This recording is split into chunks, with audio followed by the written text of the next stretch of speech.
Hey, what's happening, Faith Warriors? Pastor Spencer here. Just wanted to give you a brief update on our Origin series that we have going on over here with Christian Fellowship here in Los Lunas, New Mexico. Last week, Pastor Steve dropped a massive message on the life and times of Abraham, the father of the Hebrew nation. So as we were looking at that, one of the themes that stood out to me the most was that Abraham was a guy that walked by faith. And walking by faith requires that we are taking steps towards Christ. If you think about the promise and the blessing that was given to Abraham in chapter 12 of Genesis, said the Lord said to Abraham, "Go out from your land, your relatives, and your father's house to the land that I will show you, and I will make you a great nation, and I will bless you, and I will make your name great, and you will be a blessing, and I will bless those who bless you, and curse those who treat you with contempt, and all peoples on the earth will be blessed through you." So Abraham went. I'm going to pause there. There's more to that verse, but Abraham went. Like, here is the Lord coming forward and saying, Abraham, just go, leave everything you know, leave it all behind. And Abraham went, and he took steps of faith. He was walking in faith, in relationship with the Lord. And so as we are looking at that, the challenge here then is implied that if we are going to walk by faith as well, we must also be taking steps. It doesn't mean we're going to sit here and be still and just do absolutely nothing. Yes, there is a time for being still, but if you're going to walk by faith, sometimes that means we're taking steps.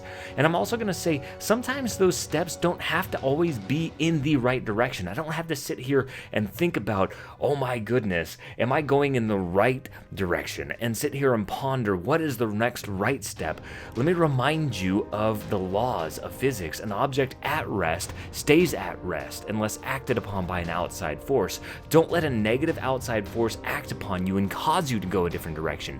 Simply start taking steps of faith, and you know what? God is going to redirect that path, because an object in motion stays in motion. Think about this. Pastor Steve and I were sitting down having lunch yesterday, and there was this vehicle that was stopped. It just stalled at the intersection, and nobody was getting out helping this guy. So we left our food there at the table. We went over there and we pushed this guy's car because he couldn't steer it and push it at the same time. That's kind of like our lives sometimes. God wants to steer. You want to say, hey, Jesus, take the wheel. But how can he steer the vehicle that's disabled if nobody's pushing it, if it's not actually moving in any direction? If you turn the wheel, it ain't going to go anywhere unless it has forward momentum. And sometimes taking a step of faith may not feel like it's going to be the right step until you start moving, and then God's going to start directing that.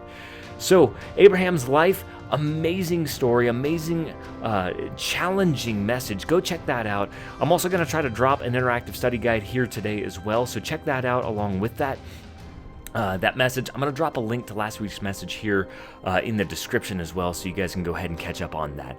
Have a blessed day, and I will touch base with you guys next week as we are starting to take a deeper dive into some seriously messed up stories in the lineage of Christ. Stay tuned on Sunday.